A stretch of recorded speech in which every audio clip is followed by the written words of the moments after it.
feeling good tonight. Billy Morris here. Oh yeah, baby. Welcome to the Smoke and Talk and Roll video podcast every Tuesday here at Audio Bay Studios. Hey now. Gonna be a little solo tonight. Todd Chason is busy cooking up those delicious smoke and rock and roll Christmas dinners that y'all put your orders in for. If you didn't put your orders in, it's too late. So, welcome to the show. Feeling good. It's Christmas time, Christmas season. We're going to be taking some phone calls. Please call the show if you want. I just spent the early evening at the mall getting Christmas pictures, Santa pictures with my boys, and then picking out our annual Christmas tree decorations. We get them like what the boys are into every year. So the mall traffic, the mall craziness, the kids driving us insane. I don't know how I got through it, but I did. I sped back here. We ate some mall food. I'm covered in onions right now. I had to wash my hands. Nothing like smoke and rock and roll food. But we ate it. You know, you're at the mall. Smoke and rock and roll is live. Yeah, it is. Hey, leave us some messages on Facebook, and I'll talk about it. Like I said, Todd Chason is not here tonight, but I'm going to man the microphone tonight. I got a special guest coming in a little later on. He'll be a surprise. But a little later on in the show, in about 15 minutes, we have Pete Evick, lead guitar player for Bret Michaels of Poison, longtime friend of mine. And we have a lot in common, so we're gonna talk for about 20 minutes or so about, the different common things that him and I share, being with different lead singers and different original bands and touring all over, but we share the same path. Let's put it that way. So Billy Morris here, Smoke and Talk and Roll. Christmas time. You guys getting ready for some Christmas? Is everybody excited for Christmas? Got to put up with the family. You got to wrap presents. I always used to be a last-minute Christmas shopper. I would, day before Christmas Eve, start my shopping. I'm done right now. And it's easy when you do your Christmas shopping in bed on Amazon. You can get your Christmas shopping done. So hold on. I'll introduce the guy. I'm producing the show. Okay, just hold tight. Give me 5 minutes here. We gotta do our thing here. But all my Christmas shopping's done. What about you guys out there in Facebook land? Whose Christmas shopping isn't done yet? Because if it isn't done, you gotta hit the mall. It's a little late for Amazon. Maybe not. I don't know. But also, we got to deal with this weather front coming in, and that's something that always aggravates me. Is when the weather people, they came up with some sort of stupid. That's me. I know why too. They come up with the stupid terms now. Now it just can't be, hey, we're gonna have a snowstorm this week. It's got to be, temperatures to minus degrees, the wind chill factor. It's 32, but it feels like -8. And watch out, this weekend is a polar vortex and a winter, blah, blah, blah, blah. Crazy. And that's going to affect our show. So I got a big show coming up this week, and which leads me to my first special guest tonight. His name's Brad Slitt. We're going to get up on the microphone. Brad, come on down, buddy. The applause is going now. When you put your headphones on, you'll see that. Brad Slitt of the band Pricilla and Billy Morris of the Billy Morris Kid Wicked fame will be sharing the stage this week at Slim and Chubby's. Thanks for coming down, Brad. You're welcome, Billy. Where's Todd? Todd's a little busy with some smoke and rock and roll that business. Son of a bitch. So were you just talking about the snow that everyone's talking about? Yeah, it's like, dude, even the guys in your band, it's like, oh, well, are we going to cancel the show because there's big giant snowstorms? So here, if you're not from Ohio, the way that Brad and I are, here's how it is. We're on the west side. The show's on the west side. but all the snow gets dumped on the far east side. Painesville, Chardon, Ashtabula, that whole area is like more in line with Lake Erie. So when they get forecast for like a foot of snow, they cover the whole Northeast Ohio area. Oh, you're going to get blanketed with a foot of snow. And as a kid, you look forward to it. You wake up in the morning, a dusting. But the thing that sucks, it's going to suck for us, is that people are going to get scared to make plans to come out to our show Friday night because they think we're going to get dumped down with snow, and it always happens that way. Don't leave the house if you don't have to. Polar vortex, Arctic plunge, wind chills, dangerous, frostbite, and it never is that way on the west side.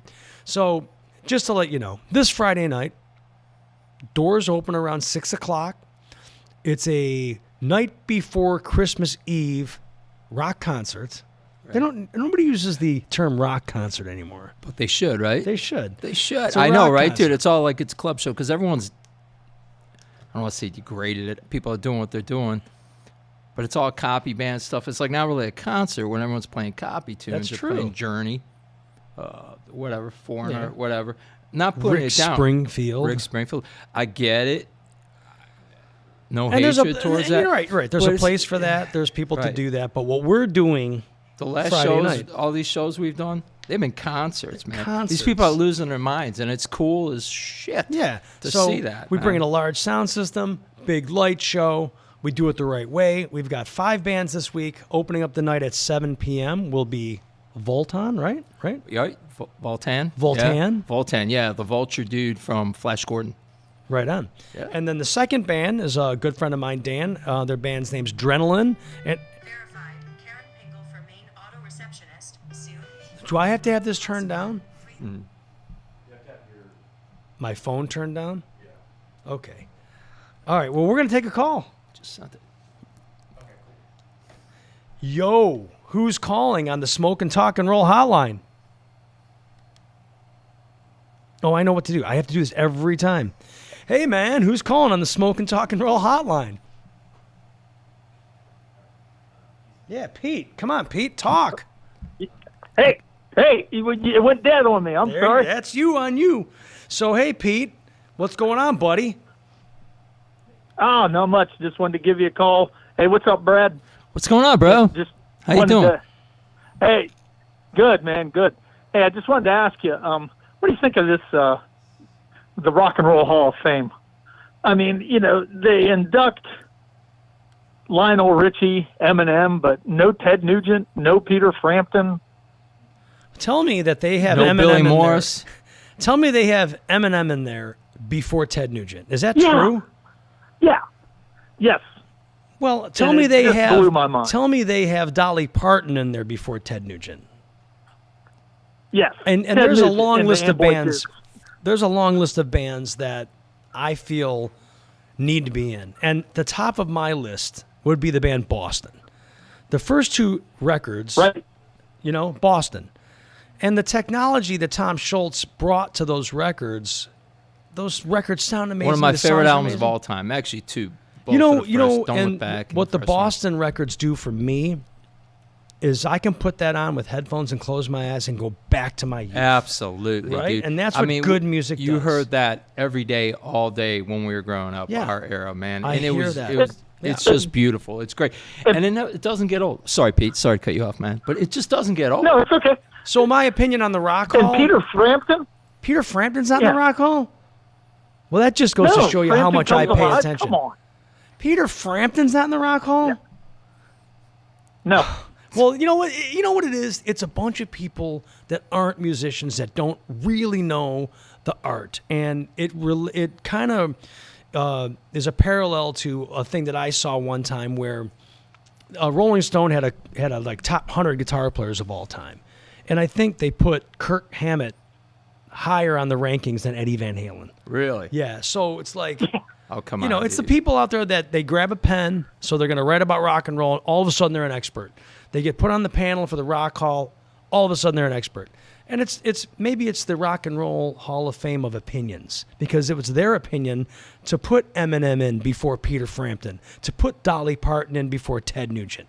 I wonder if there's any payola that goes into that. There's you know what I gotta mean? be. Right, there's got to be. Gotta I be. didn't know that sure. about about Eddie Van Halen. I mean, sure. come on, dude. Like, there's Hendrix, there's Van Halen, you know. Yeah. I mean, there's, you know, Jimmy Page. There's greats, but Eddie, come on, man. Right. Eddie would be, for me, number one. Now, I know that Hendrix was before him with the distortion and the whammy bar and the dive bombs and all the tricks and stuff. And a lot of people have Eric Clapton, but like, it's an opinion-based thing. No one's better, no one's worse. Absolutely. Yeah. Music is an opinion-based thing, man. So- It's like, I can't knock, you know, when you're a kid, you're growing up, people will say, you know, there's all these factions of different, you know, gangs of like thrash or hair metal or this or that. Music's music. You can't persuade people to like a certain thing. And we have that problem. Because Absolutely, we do. We're more from the, I would have to say, the glam rock hair metal style.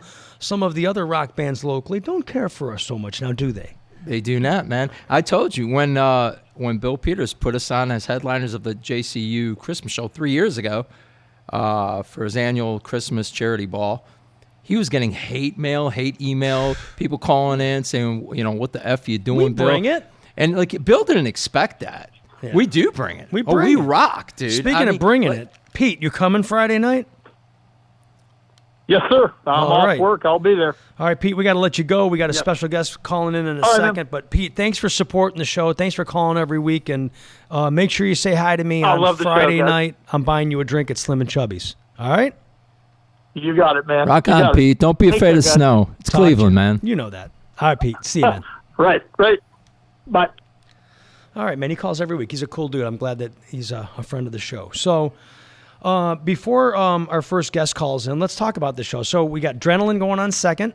Then we have Shane Vane and the Village Vandals. Right on. I have to be careful. I want to say the Village Vampires, but no, the Village Vandals. Village Vandals. They're going to be doing some Shock Cinema tunes. Yeah. Like that's kind of how they got, because they were going to be on the show with us at the Mercury 2-3 months ago. Whenever we did that, we wanted to get Shock Cinema on that, but it just didn't work out.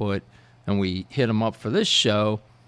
And they said, we'll do it, but we won't be Shock Cinema. We have to be Shane because Right. that's their band now. Right. Yeah, I understand that. That's and cool. It's Shane, Corey Roddick, and I remember Shane and Corey Roddick coming up through the Red Eye ranks. Or Shane Vane was super glam rock with Bad Madam or Johnny Jail or something. Or Andy Kane, maybe. I He can't came remember up, what man. band. He was a Yeah, good-looking little kid, man, with long, straight blonde hair. And, Someone was just saying that to me. He kind of looked like you, kind of. like I said, good-looking. So they're going to go right in the middle. How'd they get that time slot? You tell me. Then up next, after Shane Vane and the Village Vandals, will be the mighty Pricilla, featuring Brad Slitt here. Now, we got something cool to add. If you're a Pricilla fan over the years, the band's been around a couple years. You've got one of the Yeah. original members coming back for this show, huh? Two original Two. members. Jeff Mash and Tom Fritchen. Tom Original Fritchen! drummer and original guitarist. Yeah, man. It's been a while. It's been 30 years since I played with Jeff. Tom and I played together. I mean, he's been in different formations of the band. He played with me at the show 3 years ago. Didn't play these last shows, all the last 3 gigs that I did, but he's coming back for this show, and Cool. he's now going to be in the band. And then after Pricilla, right away, the Billy Morris and the Sunset Strip band will be going up. We'll be playing a bunch of my old originals alongside some new originals and some Warrant songs. And we'll have a little all-star jam. We have another local legend coming out, a guy named Snake Rock. He'll be Snake coming out to Rock. jam with us, so any Snake Rock fans. Also, I would like, look at Shane Vane's calling. There you go. Shane. Speak of the devil, and there he is. And there's Sammy T, too. The All lines are right. blowing up. Shane, you there? Yeah, Shane, so what's this is up, Billy brother? the Kid Morris. Hey, man, you know Hey, what? how's it going, guys? Shane, we got to talk to you for like not even a minute because Pete Evick's calling, but we want to thank you for calling. That's Sammy T calling, and that's call waiting on Zoom, beeping like that. So I got to end that. And here comes Pete. All right. Oh, my. But you guys, I got to let you go because Pete Evick's on the other line. We're going to do that. Shane, if you're still listening, call back after the interview. Yeah, call back, brother. All right. All right. I'll call when you wrap it up with Pete. You got it. All right. All right, here we go.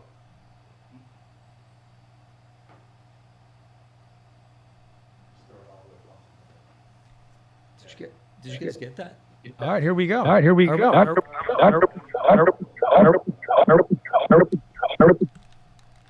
Okay. Are we on? Cool. Okay. Billy? Pete!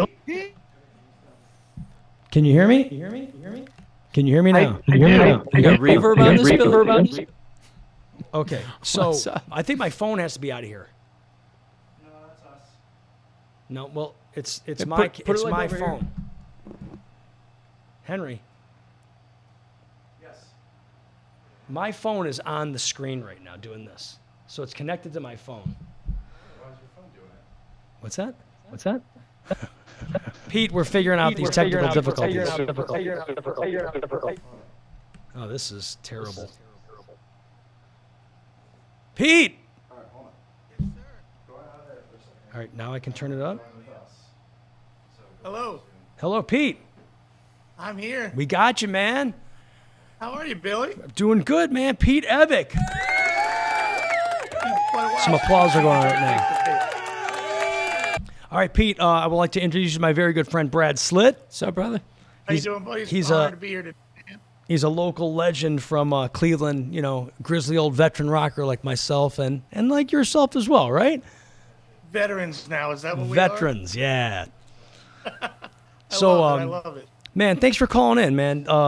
So Pete Evick, y'all know him as Bret Michaels' guitarist. Awesome to get that gig. And like I said, we have a lot of parallels. You got to play with Bret. I got to play with Janie Lane. And it's a cool right, thing man. for both of us, right? Greatest lyricist of the genre. I Janie Lane. want to agree with you right there. So, but I didn't want to do the normal interview with you, Pete, that people all ask, oh, what's it like being with Brad? And how's it like on the road? I want to get to know the local Pete Evick. I want to talk to everybody about your band coming through Cleveland, playing the Hi-Fi Club. I want to get to know That's what right. I know you have a business at home. I want to ask you a few questions about your lifestyle and what you're into and stuff. So, do you ever get any interviews like that at all? I've done a lot of different things, fortunately, but I've never done anything with you, Billy Moore, so it's going to be unique just because it's you and me, buddy. All right, Brad, feel free to bounce in anytime. I'll ask the first question. So, Okay. just like me, like you go out on the road with these rockers, and then you have a life at home, you have a family at home, you have a business at home. Let's let everybody know what your business, your homegrown business is, your candle company back home. Right. Yeah, so I am one of the owners and the founder of Shining Soul Candle Company, actually. Over the years, I've grown it started as an online business, it sounds so weird, but I talk about it sometimes, that candle sounds weird, but, Skid Row guys have made soap, the Warrant guys have made soap. Everyone's done all kinds of different things, but I grew it from an online business we have 3 retail stores in 3 different states now. I have a store in Myrtle Beach, I have a store in Rehoboth Beach, Delaware, and a store in my hometown of Manassas, Virginia, and we have a manufacturing warehouse in Manassas where we distribute to about 200 different retailers across the country. It's just something I grew, and Billy, when you're honest and passionate about something, it finds a way. If you're not faking it, it finds a way. And I got really, really into it. It was the first thing. I think we all remember Rock of Love, right? Yep. And by season 3 of Rock of Love, everyone associated it with what we were doing. We were out on the road 9 months, 10 months at a time, playing on Thanksgiving Day, playing on Christmas. And by the time the season 3 of Rock of Love was over, I came home, and it was the first time in my entire life, and I hate to say it, but it's the truth, my first time in my entire life that I didn't want to play the guitar. Right. It was, have you ever gone through that? Well, yeah.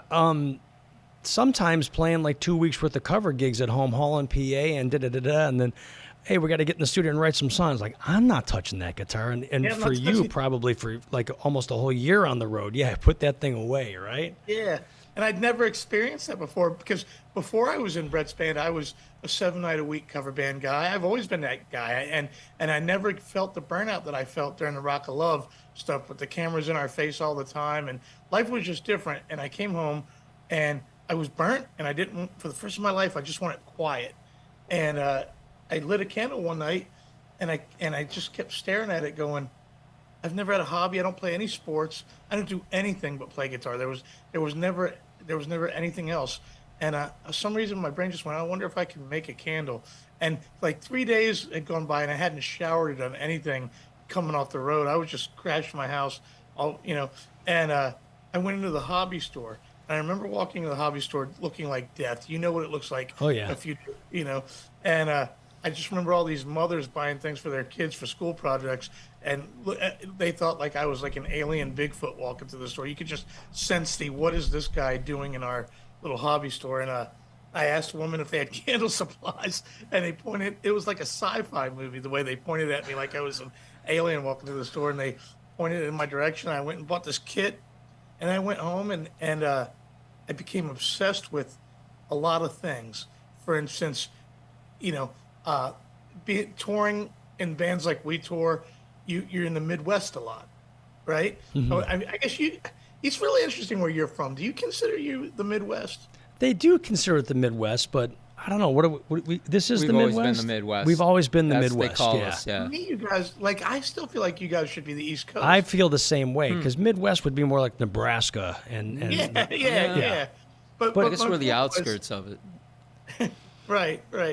So my point was, I'd gotten to know so many people in the Midwest and become friends with so many people in the Midwest that were farmers, and I was always intrigued by, like Farm Aid and Mellencamp and all the stuff that you hear, all the hardship and terrible thing about how hard it is to be an American farmer. And then, so let me move forward. The wax that's used to make these candles is made from soybeans. It's grown in Indiana and Illinois and Missouri. And all of a sudden, I realized if I'm starting this business and I'm, if I sell 10 candles, somewhere along the line, I've helped one of these farmers, the American farmer. Yeah. And you could probably source those through some of the people you meet out on the road like that? Right. And so because of that, I got real invested in the whole thing. I was always into candles, I don't know why, but I just was. And then realizing that I could help the American farmers, and I also was using a wax that's eco-friendly, and there was a lot of good to it. And I wanted to teach my kids some entrepreneurism skills, because it was clear early on that they were going to be like me and not go the normal route and go to college or do things like that. So I started this online business, and it grew to what it is today. That's huge. I'll So teach my kids how to make candles. yeah, well, we gotta don't put have an any order kids. in though. We gotta put an order in I will send you your first stuff free. I'll send you guys a sample kit and get Well, you. I want to do a custom candle. All right, the smoking rock and roll hickory or mesquite smelling candle. Smell You like could do that. kielbasi. No, not that. Why not, right?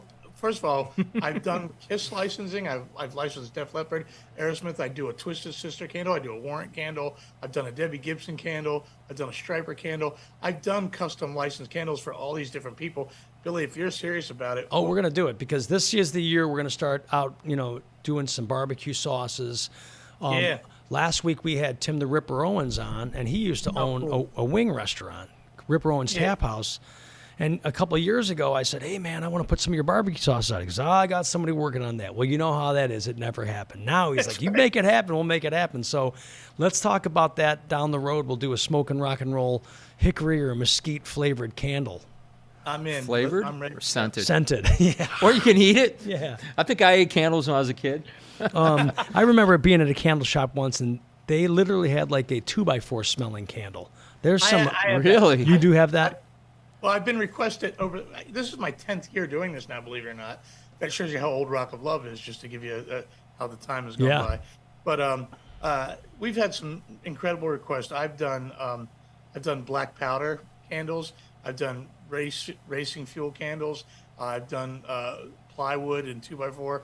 People request some interesting things. I have a candle that somebody bought me. If you're familiar with two-stroke racing fuel and oil, there's a company called Klotz, Klotz, and they got me a candle, man. It smells like you just started a dirt Really? bike up. It's one of the Wow. best smells. That's That takes me crazy. back to my youth, too. That's you know? crazy. Yeah. Yeah. Have you ever done a pot scented candle, Pete? Oh yeah. Yeah. Actually, I could see actually, that. we kinda do cool. it every April. We only come out with it on April April. We sell Fools. it on the one day, Yeah. 420, and everyone goes crazy. And then we have it. And there's several different fragrance providers that make the candle or make that fragrance, and they're all slightly different. And we probably went through 20, 25 different versions of it before we got something that we thought was right. Right on, right on. So something that you can, live through, fall back on when the music career slows down, if it ever does. Doesn't seem like it's going to anytime soon, though, huh? We're doing a lot of things. I mean, I'm sure you've heard the announcement of the Party Girl tour this year. I saw that, yeah. We're Bret is a solo artist. We're headlining the Sheds. Started out with 12 of them, Live Nation, Night Ranger opening up for us, and then Jefferson Airplane. And then actually within our set, Mark McGrath from Sugar Ray is going to come out and play with us, and Steve Ajuri, former singer of Journey, is going to come out and play some songs with us. Nice. Going to be doing Don't Stop Believing? Oh, yeah, yeah. Yeah, of course. We're doing Don't Stop Believing, Faithfully, Separate Ways, and Stone in Love. Sweet, sweet. So, I like okay, the let's... last tune. You only like the last tune? Only the last tune. I do like Journey. I do, man. I like Wheel in the Sky. I like Anytime. Well, Great tunes. the Journey Stone Love's songs, great. the ones that we like are cool, but the ones that you have to play if you're in a cover band, you have to play Don't Stop Believing. You just have to. It's like almost the guess. last song of the night. I don't understand. I do. I mean, I get it. I see the progression of how things have gone, and the fact, like you said, that everyone has to play it, and if you don't, the audiences are disappointed. But You don't need it. when I give my opinion, it's like out of there. It's out of left field. That's why I was never a copy band guy. True. It's He's not always my stuck thing. to his guns. He's always It's been an not my original, thing, original man. artist. I can't be a sheep. As a cover artist, do you cover Sweet Caroline? You ever do it? I've never done it. I've never done it covered that either. at karaoke places quite a few times. I've never done it. And I played this last year at a island outside of Cleveland called Kelly's Island. You ever heard of it? It's like one of the, you have to take a ferry over to it. It's like a party island. I know Put-in Bay. Put-in Bay, same, right next to each other. This one's Kelly's Island, little older adult. Put-in Bay's a little more party kids. I used to, before I was in Bret's band, I used to play Mr. Eds. Mr. over there. Eds, yep. Yeah, all the time. Play behind Yeah. the bar. Yep, crazy. Yep. And then he had one on the island. Yeah, Or on the Port mainland. Clinton. Port Clinton. Yeah, Yep. and so we would play that and then go to the next one the next day or whatever. Yeah. So I'm playing Kelly's Island at a bar outside, and this lady comes up. She's like, "Oh, excuse me, can you play Sweet Caroline?" I'm like, "I'm sorry, I don't know that." She goes, "You don't?" I'm like, "No, I don't do that song." She goes, "Well, you suck." So me being with the microphone, I'm like, "I suck," and I think I came down on her. Felt bad afterwards, but no, I do not do Sweet Caroline. Okay, get that It's out a of the way. great song. It's Love a great Neil Diamond. song, but- Dude, you know what? When we were in Key West a few months back, George Chapman, we went on a boat tour thing, whatever, that he was playing on. And on the spot, I said, "Dude, do you know Shambhala by Three Dog Night?" Yeah, One he of my did it. favorite songs. He did it, dude. And he's like, "Dude," he's like, "I'm going to learn it right now." And he did it, and he sounded great. He's like, "I'm going to put that in my set. I'm going to learn it the It's a right great way." And song. do it. Three It's a Dog Night's great coming to song. the MGM. Are You they? guys played there. MGM in Yeah. You guys played there a lot of times. You mentioned Key West, and you were talking about someone saying you suck. I have the funniest "You Suck" cover band story that happened in Key West. Actually, perfect. there's not Sloppy Joe's, but there's a bar across the street from Sloppy Joe's on Duval Street called Dirty Harry's. Have you ever been Heard there? of it? I was just there a couple months ago. Yeah, so that's the cover club that I used to play. I was Place was jamming. Sloppy Joe's was the A club. I always had to go to Dirty Harry's, which was the B. You know how it goes. Yeah, oh yeah. Because I was playing rock stuff and Sloppy Joe's, you had to play a little more pop and stuff. Anyway, in Dirty Harry's, there's a rock club, a cigar bar, and a strip club, all within the same I'm in. facility. And my drummer Chuck, who's the drummer that's been with me for 36 years, the guy that played your club when I played your club, he was in Bret's band with me for 10 years. He went in the strip club and he met this stripper, and it was the time in history when Kid Rock's song "Only God Knows Why" was a giant hit. And this stripper would come out every night after she met Chuck, because you play 7 nights in a row Oh, down yeah. there. And I would do anything that would, keep working. You got to keep working. Keep If you could working. find a gig that would give you 7 nights in a row, you took it.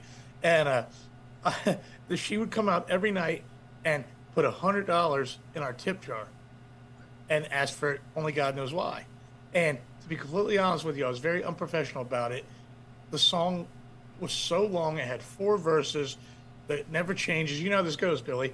And sometimes your brain can't just, if you're not overly passionate about a song, it's hard to get it to stick anyway, right? Yeah, you can't get get it in order, right? Yeah, yeah. So I was never really good at the song, is my point. And she would go, "You suck," and then she'd leave, right? 7 nights in a row, $100 in the fucking tip jar. "You suck," and then she'd leave. And then her and Chuck would hang out during the day and whatever. Anyway, so the very last night, and I kept telling Chuck, I said, one night her boyfriend's going to show up, and this is going to go bad. Whatever. You know how it goes. Right? Oh yeah. And literally, the very last night, she comes up and she puts $200 in the tip jar, and she goes, "Play God Knows Why." And right before we started, before I even got ready to start, "You suck." All of a sudden, you can ask Chuck, you can ask anyone who's there. All of a sudden, you just see this big bouncer-looking guy come out of nowhere and drag her out placed by her hair. She put that $200 in, Didn't and the even get boyfriend any was of it. mad. "Is this what you've been doing every night after your shift?" And pulled her out of that fucking club. We got the money every night, but 7 nights in a row. "You suck." It was I unbelievable. love it. I love it. So when you get off the road with Bret, you do go back to playing out on your own a little bit too, right? Nonstop. Nonstop. I think you know.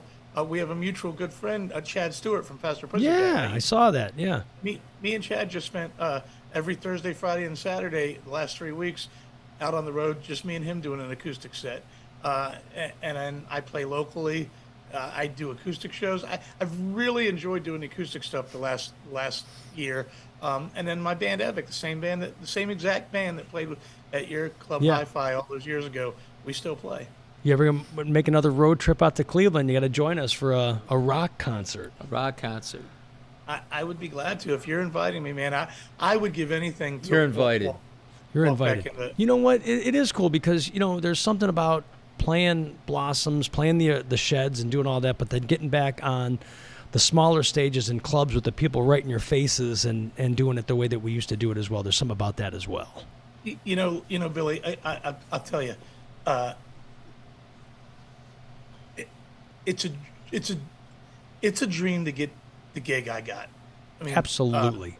it's a fucking dream, and I remember for the first couple of years, Dokken would open up for us all the time, and Don would almost kind of haze me, and then one day he just gave me a big hug and he said, "Well, it's a couple of years later and you're still here. You're doing good, kid. You got a good gig," and I'm forever grateful that I had the opportunity, because I don't know if you and me have ever discussed. I played Poison songs in my high school talent show. Right. Yeah. So, and I was, even though I was a cover band of my own, I wasn't really one of those guys looking for other gigs. I always said that I would join Poison if the opportunity came, or I would join Van Halen if either Sammy or Ed quit. But that's never going to happen. I couldn't get either of those versions. Right on, yeah. But to play with Bret was the unfortunate thing. Because a lot of people joke about it. That movie Rockstar is really my life. Even though it's kind of a corny movie, I ended up maybe not in Poison, but for 20 years I've stood next to one of my childhood heroes. And let's be honest, even though it was supposed to be David Lee Roth, Bret he's the king, Absolutely. frontman Mm-hmm. of our genre. In fact, one night Eddie Trunk was out seeing my band play, and he goes, "Oh, Pete, I didn't have any idea you're such a great front man." And I said to Eddie, I've spent, at that time it was 15 years. I said, I've spent 15 years next to the greatest front man on the planet. If I wasn't a good front man by now, I sorely did something fucking wrong. It is so parallel about exactly what I talk about, because yeah, I'm sure. when Tell me. I saw Warrant, well, I knew Janie before Warrant. He was in Warrant, Yeah. but before they were big. And I was introduced to him at a club in Kent called Filthy McNasty's. Might be a little bit before your time. It was a metal club, and he was there. And my friend Jeff Hare said, "You see that guy over there? He's going to be a rock star someday." So he introduced me. We became friends, and I watched Janie come up. And if you would have asked me back in the day, what band do you want to be in? I want to be in the band Warrant. I want to be in the band with Right. Janie Lane. So, and then I stood next to Janie Lane, who is also right on the top level of frontmen for concerts and stuff. Right. And now, he told me, and because Bret lives by this as well, everybody's coming to a party. Bret and Janie, they're the hosts of the party. They need to make the That's people right. feel good. So when I'm fronting a band, I'm Janie Lane Jr., man. I'm running this show. That's what it all is, man. It's running the party and making Running sure the people are having a party. good time. You yeah. gotta get up there and get people to lose their minds. And if everyone's losing their minds, everyone's having fun. Yeah. They're there to like let and go you got- for a night, for a couple of hours, and have fun, man. Yeah. And like get away from reality. Right. And you got a front row education that no one else could ever get. And you and I did. That's why I said you and I are so parallel on that. I stood Yeah, right yeah. next to that guy for years.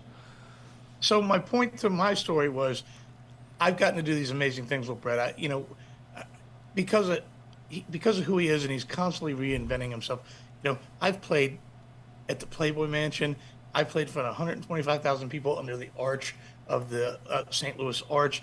I've been to Iraq. I've played in Saddam Hussein's palace. I've done all these amazing things, but I still love it so much that I get just excited to go down to my corner bar with my acoustic guitar and sing all night. And I'll play 4 hours. I won't take any breaks. I just love it, and I'll go. If it's in you, it's fucking in you, man. It's in you. I mean, it's in us. I mean, I got it in my genes. My father's a lifelong musician playing. He's 80 and still playing out to this day. So, Are you kidding me? Yeah. I've never known that. yeah, he's Eddie and the Edsels. Eddie He's and the Edsels. They're a 50s, 60s oldies band from Cleveland. And I'll tell you a story. His very first guitar was a 52 or 53 Les Paul Gold Top, the first year it came out. And one year, Yeah. when he's teaching me, I'm picking these Eddie Van Halen licks and stuff. I'm like, Dad, what guitar players did you copy the way I'm copying? He's like, there ain't no guitar players back then. I was copying saxophone licks, Right on. My dad played lead guitar on stage with B.B. King as a teenager. B.B. King brought him up on stage. You got to play. There was a local show in town. It was the regional version of American Bandstand called the Upbeat Show. And my dad was the house guitar player on the Upbeat Show, and all these famous bands would come through, and he'd back them up. And I was a little 4-year-old kid running around the studio. It was Yeah, right. I've But come you up hung with out it. at the Upbeat show? Yeah, I my didn't dad know was the that. house guitar player. When the Yeah. Raspberries and everyone was there? Yeah, Don Webster. Yeah. Yeah. So, and then I always proud to say, Been other holding out. than smoking rock and roll, I've never really had a day job. I've always just supported myself Right. since 14 years old. I've been playing out, making money. I remember working. Nick you and know- I saw your dad, saw Eddie and the Edsels at a carnival or something they were playing. Nick goes, that's Billy's dad. I go, no, get out of here, man. He goes, Yeah, he's the whole Eddie, family. man. It's all brothers. It's called the Morris Yeah. brothers. So, Oh, that's crazy. I wanted to touch on something about Janie All real right. quick. And I think that I opened up for you guys several times at a club called Jack's in Springville, Jax, Virginia. Jaxx. I was on the way here. I was thinking about that. It was at Jax. Yeah. Yeah, several times. In fact, if I remember correctly, at one point, I go so far back with the Warrant thing. Anyone ever asked, and I think I've told you before, I am probably as big a Warrant fan as I am Van Halen, Bon Jovi, and Poison. They're always in my top 5. And Bret actually, he'll make fun of me, not in a bad way, but Right. anytime we play with Warrant, he knows that I'm on the side of the stage watching Warrant. Yeah. And he'll make one in my band or crew go get a picture of me. And he always has pictures of me watching Warrant, fanboying on him. But anyway, my point is, whether Janie was in a club or I saw them in the arenas before you played with them, opening for Motley Crue on the Dr. Feelgood tour or whatever. And whether Janie was in, he had this amazing thing. He made it he could make a club feel like an arena and make an arena feel like a club. It was very unique. Yeah. You felt it. He was such a. It's a good analogy. I like that. Yeah. He was Jamie Hagar can do that too. Yeah. Hagar's good at. Yeah. And But, Janie was the ultimate storyteller, and that came from his dad. His dad would tell him stories, and that's how he got to write some of those lyrics. You know all those Warrant lyrics. There's some good lyrics know in that every one. stuff. Yeah. I know the lyrics off of every word to belly, buddy. Yeah. That's how deep I fucking go with it. I love it. And they don't play on any of those songs anymore, like Belly to Belly, and any. They stick to the hits. I used to love Sad playing. Teresa is my favorite Warrant song. I would love to do Which Sad one? Teresa. It's a great tune. Sad Teresa off of Doggy Oh, Dog. what a great song! It is a great tune. Yeah. Doggy Dog, but it was something that it actually originated prior to the Dirty Rotten. I think it was Filthy supposed to be Stinking on Rich Cherry record. Pie. It didn't make it. Yeah. Yeah. I always loved playing the song "Angry Young Man." Hey, well, I am. Oh, I Yeah. love it. I love it. You know, on the Belly to Belly record, that song, Letter to a Friend. I thought I'd let you know just before you go. What a great lyric. Oh, yeah. Whatever he's singing about and the melody. And then what was the other song on that record that I fucking, and I'll tell you a hilarious story about Belly to Belly if you don't mind. But what was the song? Vertigo. It's a good tune, With the man. real heavy- Great tune. But so at the time that Belly to Belly came out, I had been signed. My band, some odd reason, got signed to Soul 3 Records, which was founded by a guy named Richard Goddard. And if you know, Richard was partners with Seymour Steins, and they founded Sire Records in the 80s, and they produced Blondie and the Go-Go's. But Richard goes way back in history. He actually wrote My Boyfriend's Back and You're Gonna Be in Trouble. Oh, nice. And he wrote the song I Want Candy that became a huge hit, right? Richard's the coolest, most eccentric guy in the world, but he wasn't a metal guy. He was a pop guy, and he was part of that CBGB culture and the Talking Heads culture. But he liked my band, and he signed my band, and the first record was great. Second record, I couldn't write anything he liked. Every time I'd send him songs, he didn't like anything. And they used to always make fun of me for, liking Poison and Warrant and Van Halen and all that stuff. Not make fun of me, Right. but, whatever. And then one day I gave up. I fucking gave up. And I sent 4 or 5 songs off the Belly to Belly record and said they were my new songs. And I swear to God, he called me back and he goes, "This is the best shit you've ever fucking written. This is great." And I went, "That's Warrant, motherfucker. I swear on my life, I can get him on the phone and he can tell you that's a true story That's today." huge. That's Hey, huge. enough with the F-bombs, Pete. I'm just fucking kidding. Do I need to? I'm fucking kidding, stop. man. No, he's fucking kidding you. So, But I remember watching you play, Billy. I remember seeing you play prior to me being in Bret's band and seeing you play in Warrant and your band at Hi-Fi. And you're just such precision. You're such an amazing player. It just so. Thank you so I know much. I've told you this years ago, but you just made it always look so easy and cool. And I'm happy to be doing this with you and talking to you again, buddy. It's great. I appreciate you saying that. It means a lot because, I sit back and watch you taking on the world, man. Like you said, you've played some really cool places and you're no end in sight. And, you're playing with the top front man from the 80s glam metal scene. He's the top front man. Man, no end in sight. Hey, but you're going to Australia. I am. Australia with Tough. And you know what? I tell you what, I really enjoy playing with Tough. Stevie Rochelle, he's another party hoster right there. He'll get out there and host that party like nobody else as well. So we're going out there. It's going to be a Stevie's good great. time. I really like Stevie that dude. is I consider Stevie a friend, a good friend. I speak to him a lot. I don't know if he tells you or has ever spoke to you, but we have a lot of conversations, and I look up to him and respect him. He's so fucking honest about everything, and there's no bullshit with him, and he's a pro. He's a fucking pro. Absolutely, On everything yeah. he does. You're right. And- From behind the scenes, too. I mean, this Australian thing, he's got every base covered. He's texting us every day. Post this, do this, go get this taken care of. Did you get this done? I need your passport. You're right. He's a pro. Yeah, he's killer, and I'm excited for him that you guys are going down there. It seems like, have you ever been to Australia? Have you Never done that been to yet? Australia. None of us have, so it's going to be an eye-opener for us. We're looking forward to it. I've only done it once. I was very fortunate when Poison and Motley Crue were touring together. The Poison guys don't like to go overseas, so normally when a tour goes overseas or out of the country, the solo band gets to go instead of Poison. And when Poison was 10 years ago, when that first time Poison toured with Motley Crue, we went with them to Australia, and it's stunning and beautiful country if you're into the land and just seeing that kind of stuff. And the people are just the overwhelming welcome and love for rock and roll. It's a wonderful experience, man. Yeah, I'm so excited that you guys are going We're to looking do forward to that. that. We're coming into town. I guess it's their 4th of July style weekend. That's our first show. And I've already got a friend of mine. I'm going to meet up with one of his friends after the show, and he's going to take us around and show us some local cuisine. And we're, Todd and I are foodies, so we're looking forward to eating some Australian cuisine and checking that out. Yeah. Yeah, tell me, man. I know that I know it's your show, but I'm not the interviewer. But tell me about the food truck, man. I told you the other day. Any of my friends can attest. As an adult, I'm more jealous of you and the food truck stuff. I dream of having a food truck. Well, let me tell you. All right, so Henry, how many more minutes we got? We we have to. Can we sign off and sign back on? We're running out of Zoom time. We're going to get disconnected soon.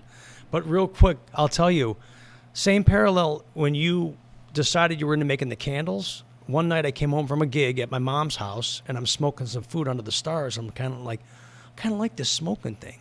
Maybe I'll start a company called Smoke and Rock and Roll, where first I smoke for you, then I rock and roll for you. And there was the original thing was going to be, it was just going to be a party service. One time I came home from a gig to my mom's house. I smoked some pot. And I thought I should smoke some pot and then smoke some more pot. Not me. I did. But it started off with a trailer smoker. We were doing parties with trailer smoker, and I'm a wheeler and dealer. Craigslist, I found an old Cleveland Public Library truck, $40,000 there to get a food truck. Bought another one, made another food truck. Had to do dessert, have an ice cream trailer. Had to get a commissary and a studio. So we're fully invested, man. It's a full-time job, man. It's something. That's amazing. But we have passion for it. It's a good time. Yeah. It looks great the way you put it on. What I see online just looks like it's the coolest time in the world, man. Yeah. Well, we're checking out in like 2 minutes. I want to get you back on because there's so much more I wanted to talk to you about. But we want to, I talked to Todd. We got to figure out your favorite style sandwich or meat or food. And we want to do a Pete Evick special this summer on the food truck. I'm a Jamaican jerk type of guy or Mexican stuff. All right. Well, we're going to talk about that. So Is there 1 minute that I can tell you something very important? Well, let's go until they kick us off. Yeah. I want you to hear this 100% truth. Is anytime that me and Bret have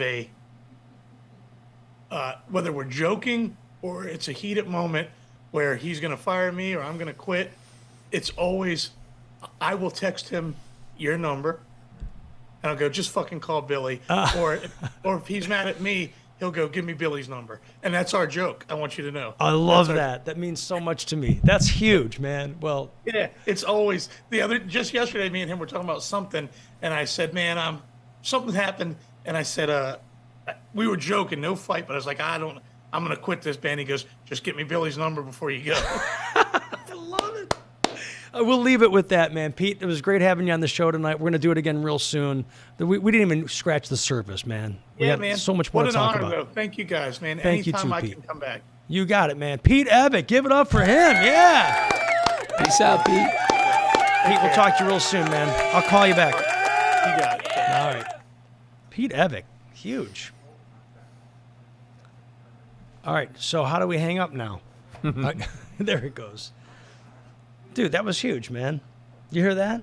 I heard it. You hear that? I'm sure you were loving that. I am. I'd Man, be that's loving so it too. cool, man. So, Right? like I said, we barely even scratched the surface. We're going to get Pete back on. I'm sure Todd will have a lot of things to ask him, but, he's one of us, man, and we're one of him. It's like we weren't like the Bret Michaels that get signed to the Janie Lane or the Vince Neil, but we're still carrying the torch, man. Right. We're rocking it. We're doing it. We missed our chance. We should move to L.A. Even if we would have moved to L.A., it was too late. Yeah, if we would got in on the scene, though, man. We would have had there. we would have had to move to L.A. in '84, right out of high school. Yeah, absolutely. And we didn't think about moving to L.A. till like '88 or '89, and it was over. Yeah. So Yeah. maybe we could take phone calls now, right? Right? Can we take some calls, Henry? All right. If you want to give us a call, 216-435-5249. Dial extension 73 when prompted. But now that we're back to you and I, we're talking about this big show at Slim and Chubby's this Friday night, the night before Christmas Eve. When I walked in, you were talking about the snow thing, so I started talking about it right before Pete called in. I'm getting like people in droves saying, I heard it's going to snow. I heard it's going to be like Arctic weather, blah, blah, Polar blah. vortex. Dude, You're living in Cleveland. It's fucking December. Yeah, it's gonna snow, dude. Right? All right, It's here like, we come go. on, man. You know what, dude? It like this whole thing. I was just telling Tom today. I'm like, it was like the beginning of COVID when everyone was afraid of the boogeyman. You know, Yeah. like for that first couple of weeks, the government told you stay home, don't leave your house, and everyone kind of did. Because everyone's sheep, you know, everyone kind of like followed along. And I'm not, you know, to each his own. I'm not saying that. Do what's right for you, what works for you. I'm not putting words in people's mouths. I go right down the middle. I think people should do whatever makes them feel good about themselves and their lives. However, that being said, look what happened with COVID. Like those first few weeks, everyone sat home. They were like bundled up and watching TV and eating pizza and not leaving the house, not opening the doors, looking out the window like, is the boogeyman out there, you know? A few weeks into it, people going stir crazy, man, and they wanted to go out. It's the same thing with the first bad storm or first storm of the year. And unfortunately, that storm's supposed to hit Friday, but, you know, it'll be cold. There'll be some snow. It is what it is, Hey, we man. got a caller, though. We got a caller online. Ask who it is. Who is it, Billy? What?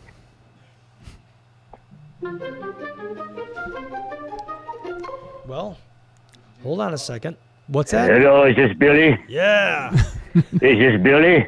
Yes. Tell Pricilla they owe me 7 more songs. I kick them out of Is my that club. They owe me 7 more It's songs. Fior. You're from the Fior. Agora. Holy shit. Fior is calling in. How is this possible? We'll give you 7 more songs, Fior.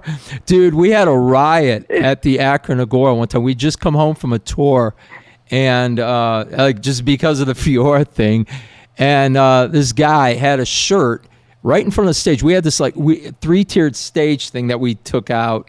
And there was like these platforms that went out, and like there was one right in the middle of the stage that I would run out on. So I come running out. We just got home from this tour. I go running out. This guy had a thing for me, man. I barely knew the guy, man. I'm not even gonna say his name because I'm not gonna give credit to someone like this.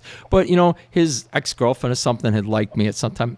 I barely knew her, you know. But he's got a shirt on that says, "You suck," with the finger pointing at me, and he's going like that. He's making sure he's right in the front of my tier coming out, and he's going, you suck. And I'm trying to sing, I'm trying to perform, I'm doing my thing, my song and dance routine, and he just kept doing it nonstop for, you know, there was two sets at the Agora. So he's going on and on and on, and I'm like, wow, man, like my band's like, what the fuck is wrong with this guy? He's an asshole, I don't know. And like, I probably at some point, I think I did kneel down and whisper something, say, dude, you know, you're a fucking dick, get lost. Kept doing it. Just wouldn't stop, man. All my roadies, we had all these biker guys that were roadies that were working for us, security, whatever you want to call them. They had this guy surrounded the whole time. The whole fucking time. They're saying, now. They're going like this. Now I'm like, no. This guy wouldn't stop. And finally, I forgot what it was he said that put me over the edge, but it was like 10 songs in the set. Yeah, I go, that was exactly it. I go, yeah, now. Dude, boom, bloodbath, man. And it was a fucking mob scene, dude. We got escorted out of there by every cop in Akron, man, driving us out of the county lines. Was that the last time you played there? Or no? Unfortunately, because of that piece of shit, yeah, it was the last time. Do you know who it is? I know who it is. Well, say hi to Johnny Jail on the line. Johnny, it was not Johnny Jail. What's up, Johnny? What's going on? Were you at that show, Johnny? Yeah. Were you? No, I was still in kindergarten. That's funny, I dude. remember. Johnny was in kindergarten when we were playing out. Dude, what I was like a the scene Dougie that was. Man Ross. And what about Dougie? Dougie was in Dougie, kindergarten. what? I said I Dude, was I don't like think Dougie Dougie back was then. born He yet. wasn't even born. No, he wasn't even born yet. By far not. But yeah. no, you know what? That No, I was just a asshole. kid. I was like Dougie. Yeah. A few months later, that asshole, I saw him at like the Cleveland rib cook-off or something. He's like, dude, I owe you an apology. I'm like, get the fuck out of here, man. Get out of my face, dude. Yeah. Get out of my face. You know, he has his hand out. I pushed him away and walked away because I said, man, if I don't push this guy away and walk off, it's going to be bad. Yeah, Johnny. Fuck that guy, dude. He cost me a lot. Johnny, you had your surgery? Yeah, I'm good. Yeah, things are going good, man. I had my Feeling first better? appointment today, and I'm walking. Penis enlargement. I'm walking much better. Everything. So you're going to be at Yeah, the show Friday, so- but you're not jamming. Correct. I will be a stool at the show. A stool. Yes. A stool. Yes. A stool at the bar. Yeah, he's giving us Nah, his but spirit, yeah. though, man. Well, Johnny's you know what? so We were talking so about you, awesome, Johnny. man. Johnny, we were talking about you. not to cut you guys off, but No. Yeah. you're not even playing. You're not playing the show, but Snake Rock. you're actually promoting better than most of the musicians that are playing the show. So we want to thank you for your promotion. Yeah, of course. Yeah, there he is. Thank you, Johnny. Yeah. Mr. Jail. No, I mean, Johnny, do you prefer Mr. Jail or Mr. Vincenzo? It don't matter, dude. Just as long as I'm not an asshole. And but Johnny's you will old be there in school. support. So Johnny, thanks for calling. Anything else Yeah. you want to ask Brad or me? I mean, it's your chance right now. What do you No, want to just know? tell people it might be cold outside that night, but guess what? It's going to be warm inside, so you can wear your bathing suits, your Speedos, all that crap. So don't worry about the weather. Billy's wearing a Even Speedo talk. right now. You can't see him below the table, but I'm getting a Speedo on. good view. All right, brother. Thanks. Yeah. You have fun. I'll see you guys. Johnny, Hi, good talking later, to you, bro. man. Thank you. Johnny Jail, Pricilla member. Yes, full-fledged now. All right, so that was Snake Rock calling. And Snake Rock's going to be making a special guest appearance as well. Yeah, tell him to call back. Snake, if you're watching the show, give us a call back. We'll put you on the air. But He was the generation before us, man. Him, Raven Slaughter, all Raven those guys. Slaughter. They preceded the Bill Peters era of bands, actually. All the Well, if you Breaker, Shock talk to Snake. Now I don't know if it's true or not, but Snake's taking credit for giving Breaker a little bit of a boost in their early days because he was I think before he had told me Breaker, that. You're right. Yeah. and he let them open or got them some shows. So that's cool. Right. Yeah. I think he had told me that. Speaking of this show, this Friday night, the night before Christmas Eve, Slim and Chubby's in Strongsville. Doors are open early. They're open all day for lunch. You can come in anytime you want, but the first band starts at 7. They are called Voltan. I wanted to make sure I said it right.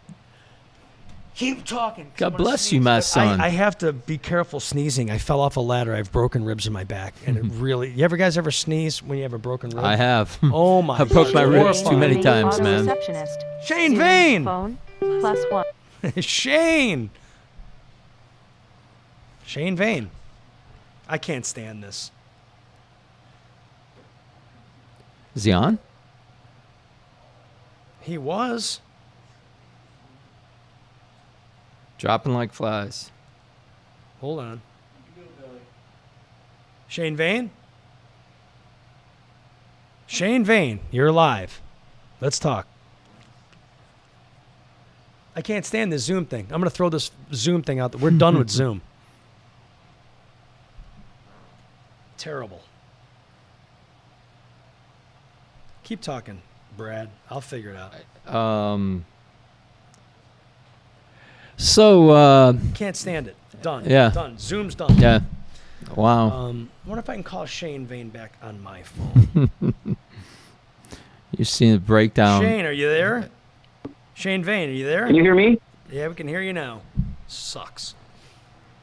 Shane, There you we there? go. There you go. Shane Vane I'm from the here. Village Vandals. I've never seen this on the angry line. side of you, Billy. It sucks. Zoom sucks. This whole Oh, fucking yeah. setup sucks. Yeah. That all sucks. It's all fucking sucks. Sucks. What's it up, live. Shane? How's it going, man? You ready for the show, Shane? Doing real good. How are you guys doing tonight? Yeah, we're doing good, man. We're going to wrap the show up with you. You are the middle time slot of the big, giant Christmas Eve extravaganza. Eve. So, doing some original songs from the Village Vandals and some Shock Cinema. Shock Cinema tunes. I was saying choreotic songs. Shane, what was I think your... we're gonna try and What's that? yeah, we're gonna try and bust a couple out. Shane, what was the band? Me and Billy were talking before. What was the band that you were in the early 90s, your first glam band? Well, he was right. I did play with the Knockouts for a little while. Okay. The and- Knockouts, yeah. In the Red Eye days, yeah.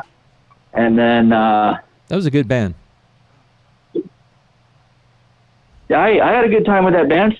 Yes. Really good band. Yeah. And I was actually I was briefly in the Blast Cats before that. What band was it? And The Blast Cats? Oh, Blast Cats. the Blast Cats, yeah. And a couple other goofy bands before that, way when I was a young teenager, when I played the Akron Agora and that shit. But And Shane, That's isn't going that way true back. that a lot of people used to confuse you for Mr. William Morris himself? Yeah, I mean, how That could is they? actually true. How could they not? Everyone thought we were.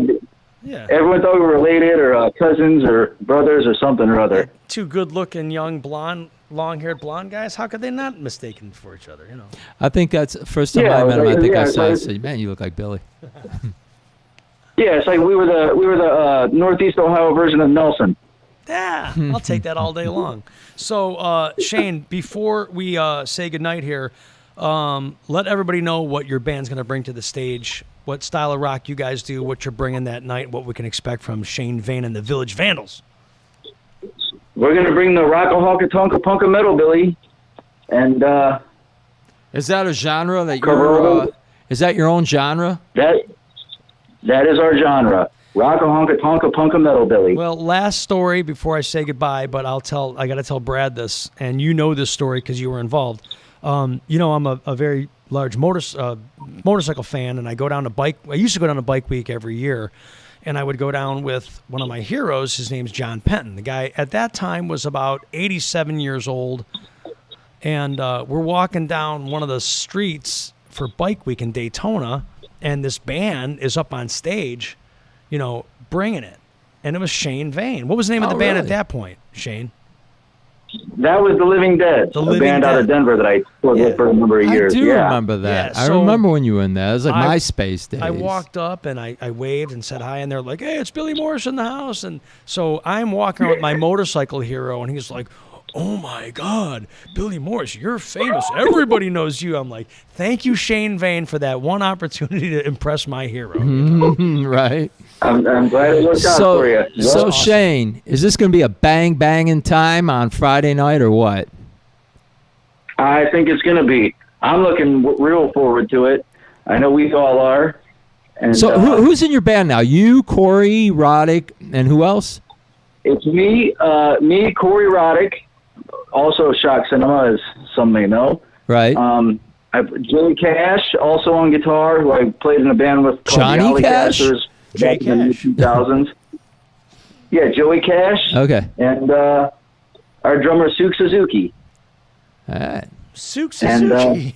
we played back around the Suki. early mid 2000s for a while, and then we kind of took about 10 years off and came back last year, and now we're back, Well, ready to rock. Man. Well, I say bang bang. It's going to be a banging night, man. bang, banging night. Well, Shane, Absolutely. thanks for That's right, calling we're in. gonna- Thanks for listening. We'll look That's forward right, to Dude, yeah, it's We're going to be gonna wake up rocking, the man. neighborhood. I hope the weather doesn't, turn too many people off or whatever, No, it's Because, gonna be- it's going to be nice. fine, but crybabies. All right, Shane. Crybaby Walker. We'll be in touch. We'll talk about the load in and the gear and everything before the show. But thanks for calling in, and we'll look forward to seeing you this Yeah, Friday night at just Slim keep me Chubby's. messaging. We'll see you guys Friday. All You right. got it, brother. Talk Right. to you then. Later on, bro. Yeah. Bye. Shane Vane. All right, man. Well, an hour goes by fast. It does. It's an hour already. It was an hour, full-on hour. And I drove from the far south side for that. It's over? well, what else do you want to talk about? I don't know, man. What else We could is there to talk about the rock scene in Right. Cleveland. I mean, me and you are Yeah. rockers. Yeah. I was thinking about this, and I wanted to talk a little bit to Pete about this, but boy, the time flew with Pete. But it's like here's a little situation that you could put your thought around. When I was younger, 18 years old, playing Judas Priest covers and Van Halen and Kiss and all these, writing songs with Spoiled and stuff, my dad said to me, and my dad's a guitar player. He goes, "Man, you grew up in the wrong era, man. I remember you telling me The this story. 50s was way cooler, man. You just missed out on the 50s." And I'm like, "Yeah, whatever, Dad. You didn't have MTV, and Right. you don't have Van Halen and Randy Rhoads." And so now, fast forward to now I've got kids, and I'm saying to my kids, "Man, you missed out, man. The 80s Right. were the best." And I'm sure my kids are like, "Dad, you ain't got TikTok, Dad. You ain't got tablets." But you know back what, then." dude? I will say this. 50s, yeah, right on. 60s, absolutely. 70s, 80s, yeah. Yeah. Dude, it's not the same. And that's not just a generational I'm going to agree thing. with you. It's ended. Between ticket prices being what they are, the high security. Dude, if you think about us growing up, what did you do? You would go to a concert every week because concerts were $7, $8 at the Coliseum, and you'd be getting laid in the parking lot. You were going there just to party. You know, like it didn't matter who was playing, man. Here's how I look at it. You can't do that now. All the way up to the advent of the internet. What else could you do? Even before that, cable TV, MTV. What else could you do to see music? You'd have to go to a bar or a concert. Yeah. Now, I can go Orlando watch. Joe for main auto receptionist. Zoom. I'm going to phone, just leave this plus on. 1. For- Orlando Joe. There it is. Perfect. I have it hooked up to... But I know what you're saying, Billy. I know what you're saying about all that, and that is all true, absolutely. Orlando Joe. You there? I'm here. Yeah, what's up, Billy? Hey, man. Thanks for tuning in. You're the last All right. call, man. We were about to shut down, but we'll always go long if it's Orlando Joe. Oh, no. You don't have to do that just for me because it's me, but I'm just Oh, saying. good. Click. I just want to say congratulations. No. What's that, Joe? Congratulations on the Billy, Tough Tour. Yes. I guess I don't think I'm going to see you on M3 this year. No, we did not get picked this time, and I don't understand. We haven't been on that in like 5 years, so maybe we pissed somebody off. I know. I hope you didn't piss anybody off. I don't think we did. But anyway, I'm on You M3. pissed off Orlando Joe. I'm on M3. No, I'm going to 80s in the 80s cruise in Los Angeles. Yeah, we talked about that. You're supposed to get me a contact info so I can get my band on that thing. You're supposed to get me contact info to get my band. Yeah, I'll on get it, you. dude. I'll get the contact. I would love to. promise, Billy. I promise. I'll get your contact. All right. I Am I promise going to I would- see you in Australia? You going to come see the Tough and Faster Pussycat and Enough's Enough Pretty Boy Floyd tour? No, but I would love to come to Australia, but I just can't foot the bill right now. Listen, I work for Amazon, and I just got off a vacation myself from St. Martin. So, Well, good for you, Joe. I want to thank you for being a good friend of mine. The biggest rock fan I know. Yeah. He's on all the Monsters Rock cruises. All the guys know him. He's a great singer, great performer. He's got one flaw. He's a flippin' Steeler fan. Henry. I know Steelers suck. Well, Henry, our producer here, he's a Steeler fan as well. But you guys both grew up in the Pittsburgh, Pennsylvania area, so I'll understand that, you know. I understand it too. And listen, you and Yvonne grew up in Cleveland, and I understand that too. Yeah. But I made a promise to Yvonne. All right, The Joe. Browns go to the Super Bowl and win it. Yeah. I will wear a Cleveland Brown shirt. All right, Joe, I gotta let you go. Thanks for calling. We gotta get another call coming in. Call me next week, Joe, okay? Okay, no problem. See you, buddy. I'll talk to you soon. You got it. Snake Rock, you're in the air here on the Smoke and Talk and Roll podcast. Did you know that we're doing a video show right now? No, but I'm glad you are. Yeah, well, you know, when you call me 7 times during the show, I gotta hit end because you're buzzing through the line. So I just wanted. I'm so sorry. So Snake, you texted me today somehow. You're curious on what kind of amp you're gonna play through at this show this Friday night. Yeah, unless you want me to bring one. Well, we're playing through Marshalls. You're playing through a crate. He's not kidding. He's been talking about this. Hey, do me a favor. I'm going to talk to you, Snake. Go to Snake Rock's Facebook page and tell me if he's promoting this show. Are you promoting this show, Snake? Yes, sir. Oh, good. I'm going to see. We're going to find out. In a second. Depends if you're going to be the My first phone stops jammer locking up. or the last jammer. Yes, we're going to. Well, I would listen. As soon as you guys are done with your sets, your 2 sets, you and Brad, Yeah. then Snake's gonna play. No. Yeah. No, you're going to go on before. Yeah, that. right after you 2 guys finish your 2 sets, then I'll go on and do my thing. No. You don't want to go on that late. You're going to go on in the middle of my set, right in the middle, so that most people are there. That's fine. That's even better. Yeah, if you wait till my set's done and we take a break, then you go up, it's going to be not as many people. I'm taking care of you, Snake. I want to do. I want to do it. I'm hoping we can get Denny Stogie out to play. I hope he plays. You're not seeing anything, huh? No. You're not really sharing this event, are you, Snake? Oh, Snake. No, Snake, there's what are you a. gonna I do put with the you? Priscilla post up. All right, The Snake, picture listen. of Brad stuff. Snake, before we let you go, we talked about this a little earlier. Give me the lowdown on how Snake Rock assisted Breaker in There you go. coming up through the ranks in Good the Cleveland question. music scene. Take it away. Okay. I went to a rehearsal hall to watch these guys. Somebody had tipped me off. It might have been Craig Bobby. And I went in there. I never met those cats at all. And I went in there. They weren't playing anywhere.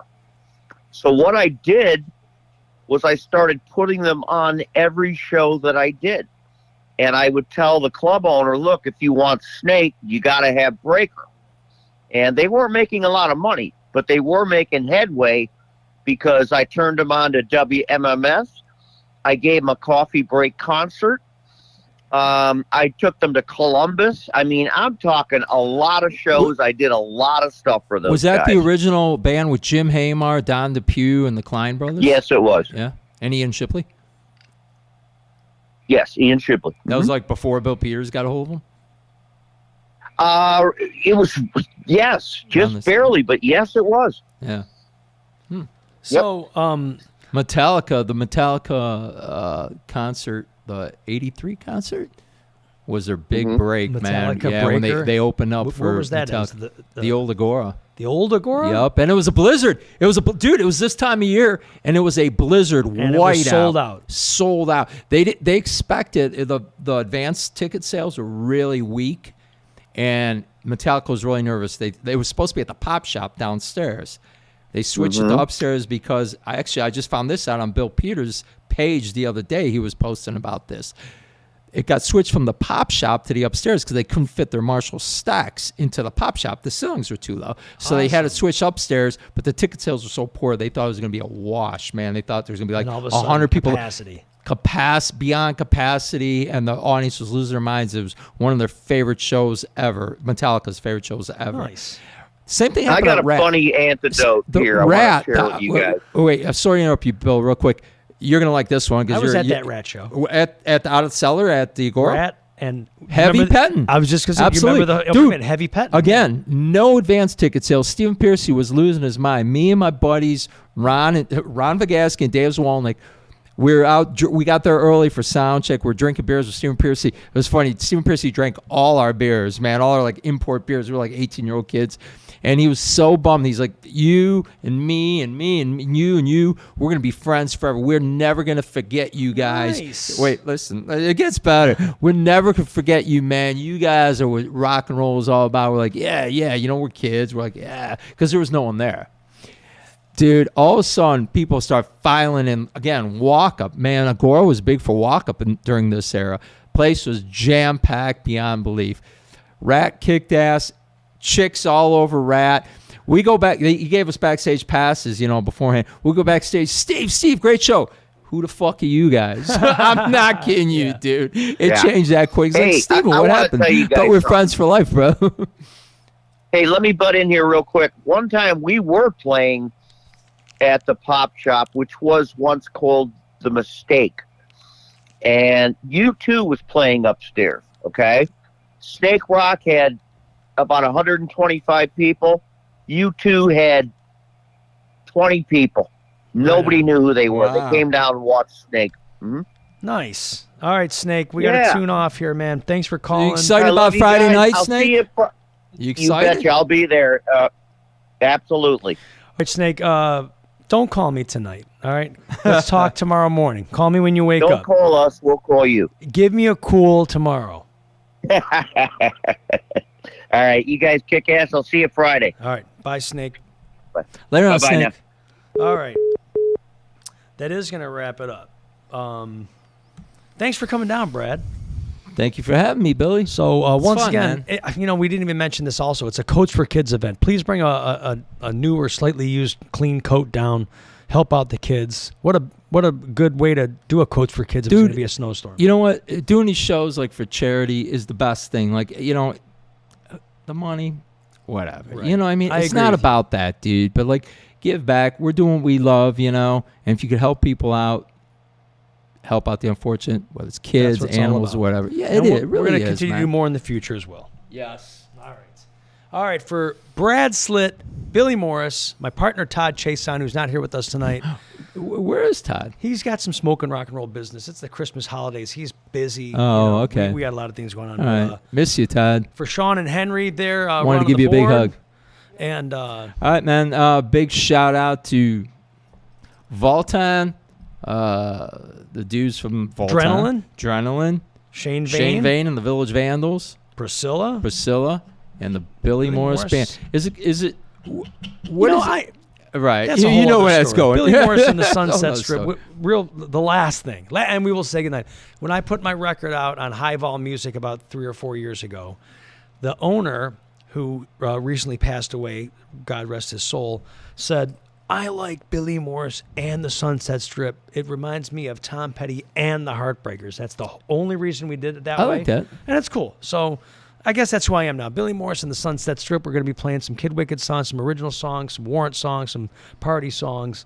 And it's going to be a party. So it's this Friday night, Slim and Chubby's. We'll see you there. A bang-banging good time. Everyone get out there, man. Don't worry about the weather, Don't worry man. about the weather. The weather's going to be cool. All right. You Good be night, cool, everybody. too. Thanks for tuning in. Later. We'll see you next time. Oh, yeah, baby. Oh, yeah.